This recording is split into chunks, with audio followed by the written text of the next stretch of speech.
Pour le patient, la médecine universitaire, c'est l'accès à une médecine en perpétuel renouveau, avec de la recherche qui s'y intègre, avec des nouvelles technologies qui arrivent, avec des soignants qui sont en formation et qui ont envie de développer ces nouvelles technologies.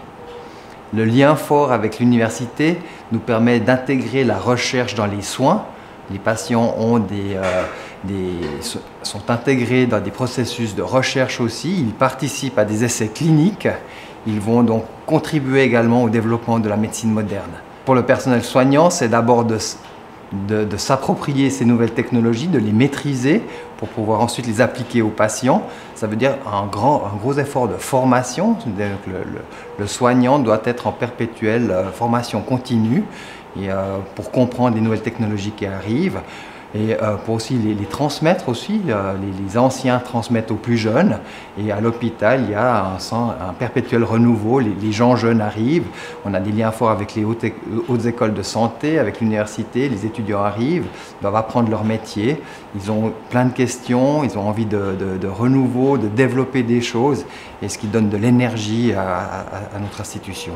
Les personnes jeunes qui voient cet univers de technologie et de choses à faire, à améliorer, nous apportent énormément. Et puis, comme ils ont envie d'apprendre, soif d'apprendre, envie de développer et de pouvoir ensuite appliquer tout ça aux patients, ça nous donne un fort atout.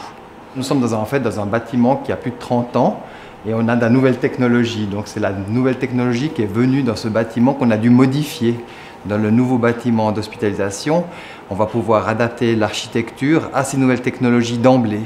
Donc les salles seront disposées différemment de ce qu'on avait conçu il y a 20 ans, aussi en raison des itinéraires cliniques des patients, plus axés sur l'ambulatoire, sur l'hospitalisation courte, de rentabiliser au maximum l'infrastructure architecturale.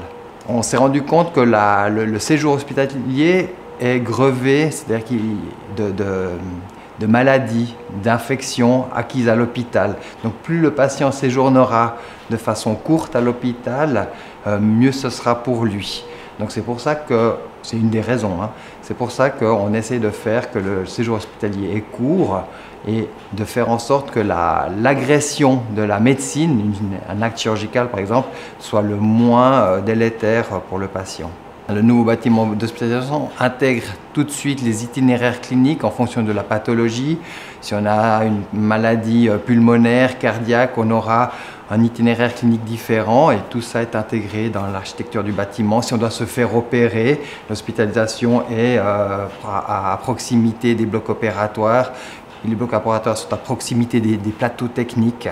Les blocs opératoires étaient des lieux fermés auparavant et maintenant les plateaux techniques s'intègrent dans les blocs opératoires et notamment dans le nouveau bâtiment d'hospitalisation où il y aura beaucoup de radiologie, de résonance magnétique ou de techniques d'imagerie qui vont s'intégrer, qui vont aider par exemple le chirurgien à opérer, l'anesthésiste à endormir, le radiologue à comprendre une maladie au sein même du bloc opératoire pendant qu'on opère. Donc aujourd'hui, on se fait opérer d'une opération comme la vésicule, on venait la veille, on se faisait hospitaliser, on faisait des examens complémentaires qui confirmaient le diagnostic. Le lendemain, on se faisait opérer, on pouvait même ouvrir, c'était une incision chirurgicale, on ouvrait le ventre, on sortait la vésicule, il mettait plusieurs jours à récupérer et ensuite il quittait l'hôpital. Maintenant, de nos jours, pour la même opération, le patient rentre le jour même, on fait une anesthésie générale avec des produits qui sont éphémères, non transformés par le corps. On fait une chirurgie sans ouverture avec des petits orifices qui passent par le nombril. On opère, on enlève la vésicule et le patient sort le soir même. La configuration des salles d'opération est un petit peu nouvelle dans le nouveau bâtiment, c'est-à-dire que la salle de préparation d'anesthésie sera centrale et toutes les salles d'opération seront autour, alors que dans les anciens bâtiments, on fonctionnait avec un sas individuel à chaque salle d'opération, ce qui était un petit peu plus lourd comme structure. Par contre, la communication entre les nouveaux blocs opératoires et les blocs actuels, elle sera ouverte et puis ça sera finalement plus qu'un seul site communiquant avec les salles de réveil, avec le plateau technique.